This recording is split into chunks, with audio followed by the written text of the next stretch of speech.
Nagpur university के results आए हैं। इस रिजल्ट से बहुत लोग नाखुश हैं, यानी बहुत बच्चे नाखुश हैं। जिन्होंने जैसा पेपर लिखा हुआ था वैसे उनको मार्क्स नहीं मिले। तो इसके लिए बहुत सारे लोग रीचेकिंग के लिए फॉर्म डालते हैं।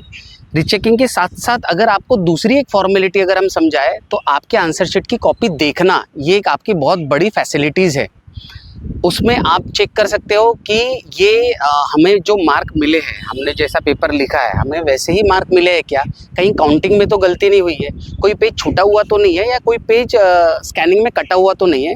इसके लिए हमें क्या करना है, हमें एक आरटीआई का फॉर्मेट है, अभी हम आपको समझाएंगे आरटीआई का फॉर्मेट आपको भरना कैसे है।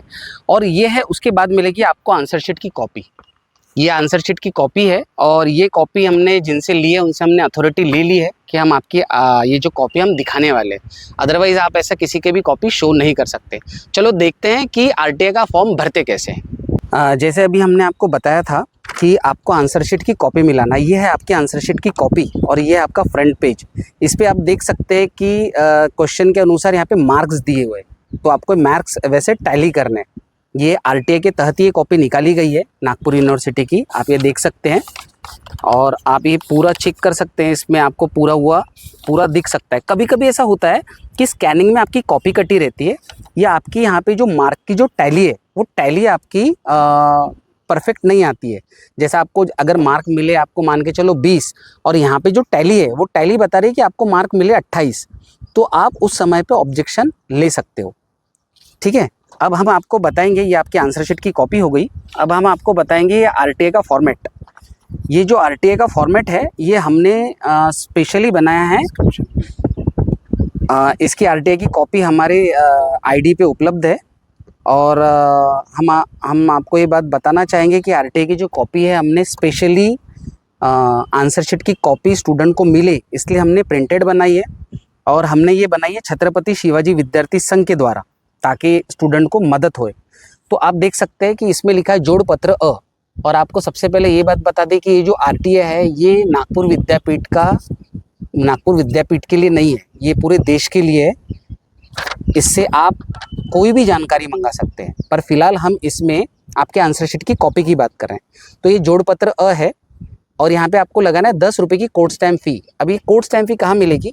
ये मिलेगी अपने कलेक्टर ऑफिस में, या अगर आप ग्रामीण विभाग से हो तो आपको तहसील कार्यालय में ये 10 रुपये की कोर्ट स्टैम्प फ़ी आपको मिलेगी। आपको वहाँ से 10 रुपये की कोर्ट स्टैम्प फ़ी लेना है, यहाँ पे आपको 10 रुपये की कोर्ट स्टैम्प फ़ी लगाना है। हमारा ये प्रिंटेड है, इसलिए देखिए यहाँ पे लिखा हुआ है प्रति जन माहिती अधिकारी सहायक कुल सचिव गोपनीय परीक्षा भवन रातुमा नागपुर विद्यापीठ नागपुर। ठीक है, ये आपका प्रिंटेड आपको मिलेगा, आपको बस प्रिंट आउट निकालना है। अर्जदाराचे संपूर्ण नाव, यहाँ पे आपको आपका पूरा नाम लिखना है। उसी के साथ साथ आपको यहाँ पे आपका एक पता लिखना है, जो आपका पता है, और आपको आपका मोबाइल नंबर डालना है जिससे कि आपको कॉल आ सके परीक्षा भवन से। ईमेल आईडी अगर आपके पास है तो आप वो डाल सकते हो। उसी के साथ में माहितीचा जो विषय है इसमें आप देख सकते हैं कि यहाँ पे भी प्रिंटेड लिखा है हमने, उत्तर पत्रिकेची प्रत मिळण्याबाबत। और जी माहिती आवश्यक आहे, अगर आप समर के पेपर का चाहिए या विंटर का चाहिए, आपको वो जो आपको जैसा कि आपको समर का चाहिए तो आपको विंटर को काटना है और आपको समर को राइट करना, और ईयर आपका जो है जैसे कि 2025 आपको ऐसा डालना है। हवे असलेल्या माहितीचे तपशील। अब इसमें आप देख सकते हैं कि कोर्स नेम और सेमेस्टर लिखा हुआ है। तो कोर्स नेम में जो है आपको आपके कोर्स का नाम लिखना है। आपका कोर्स का नाम जो भी है, जैसा बीए है, बीकॉम है, बीएससी है, इंजीनियरिंग है, एमबीए है, बीबीए है, जो भी है, आपको आपके कोर्स का नाम लिखना है और आपको साथ में सेमेस्टर लिखना है। आपका जो सेमेस्टर है वो सेमेस्टर आपको इसमें लिखना है। उसी में उसके बाद आपको लिखना है यहाँ पे रोल नंबर। आपका जो रोल नंबर है वो आपको यहाँ पे लिखना है। अब यहाँ पे जो सब्जेक्ट है, आपको जो सब्जेक्ट है, जैसा कि आपको अभी केमिस्ट्री का मंगाना है तो आपको यहाँ पे लिखना है, सपोज आपको केमिस्ट्री का मंगाना है तो यहाँ पे लिखना है केमिस्ट्री, और उसमें लिखना है पेपर 1। अगर मान के चलो केमिस्ट्री का आपको पेपर 2 भी मंगाना है तो आप यहाँ लिख सकते हैं केमिस्ट्री आणि पेपर 2। साथ ही साथ हो सकता है कि आपको और भी अगर सब्जेक्ट बढ़ाने हो तो वैसे ही आप क्रमवार यहाँ पे सब्जेक्ट पढ़ा सकते हैं। और यहाँ पे आपने देख सकते हैं कि लिखा है नोट मार्कशीटची प्रत सोबत जोड़लेली आहे। तो ये जो मार्कशीट की जो प्रत है, यानी हम जिसकी हम लोगों को आंसर शीट बुलानी है, जो हमारा रिजल्ट आया हुआ है उसकी जो मार्कशीट की कॉपी है आपको एक जेरॉक्स कॉपी इसके साथ लगा देनी है आपके आवेदन के साथ। यहाँ पे लिखा है कि माहिती कशी हवी आहे, टपालद्वारे की व्यक्तिश। तो आपको यहाँ पे लिखना है व्यक्तिश, टपालद्वारे को आपको काटना है।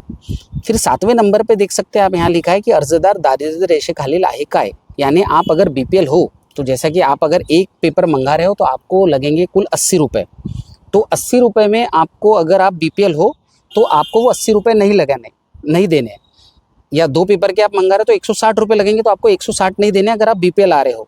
तो उसके लिए आपको यहाँ कर लिखना है होए, आप बीपीएल हो, और ये नाही को काट देना है। पर साथ में आपको लगाना है आपके राशन कार्ड की कॉपी, वो ज़ेरॉक्स आपको जोड़ना ज़रूरी है, तभी आप बीपीएल हो उससे आइडेंटिफाई होगा। उसी के साथ यहाँ पे देख सकते हैं कि यहाँ पे लिखा है ठिकान, तो ठिकान में आपको लिखना है नागपुर, और यहाँ पे जो है वो दिनांक लिखना है, यहाँ पे आपको साइन करना है, और इसकी भी एक फ़ोटोकॉपी यानी ज़ेरॉक्स आपको बनानी है, ताकि आप वो परीक्षा भवन में देंगे। आप परीक्षा भवन, आप मेरे पीछे देख सकते हैं, ये परीक्षा भवन है, और ये परीक्षा भवन आपको आएगा रविनगर चौक के आगे, जो भरत नगर चौक है उसके में आगे में जो LIT का जो एक गेट है, गेट के अंदर आपको यहाँ पे आना है परीक्षा भवन में। परीक्षा भवन आने के बाद में आपको जाना है रूम नंबर 8 में, जो गोपनीय विभाग है। गोपनीय विभाग में आपको आपकी एक कॉपी देना है जो आपके रिजल्ट के साथ रहेगी, और उसके बाद आपको उसकी एक जो ज़ेरॉक्स जो उसकी कॉपी रहेगी उस पर आपको OC लेना है। इसी के 30 दिन के बाद आपको यूनिवर्सिटी से कॉल आएगा।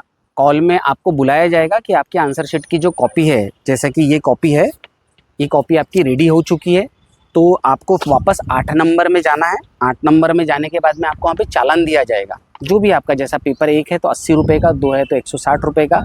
तो जो बीपीएल है उन्हें तो पैसे भरने हैं नहीं, पर जो बीपीएल नहीं है वो लोग नीचे में आएंगे, नीचे में काउंटर पे वो लोग चालान में पैसे भरेंगे, और वो चालान फिर वो सबमिट करेंगे रूम नंबर 8 में, और वहाँ से वो ये आंसर शीट की कॉपी ले सकते हैं। अगर ये 30 दिन में अगर आपको ना आए, अगर इसका उत्तर 30 दिन में ना आए, तो आप हमें संपर्क कर सकते हैं।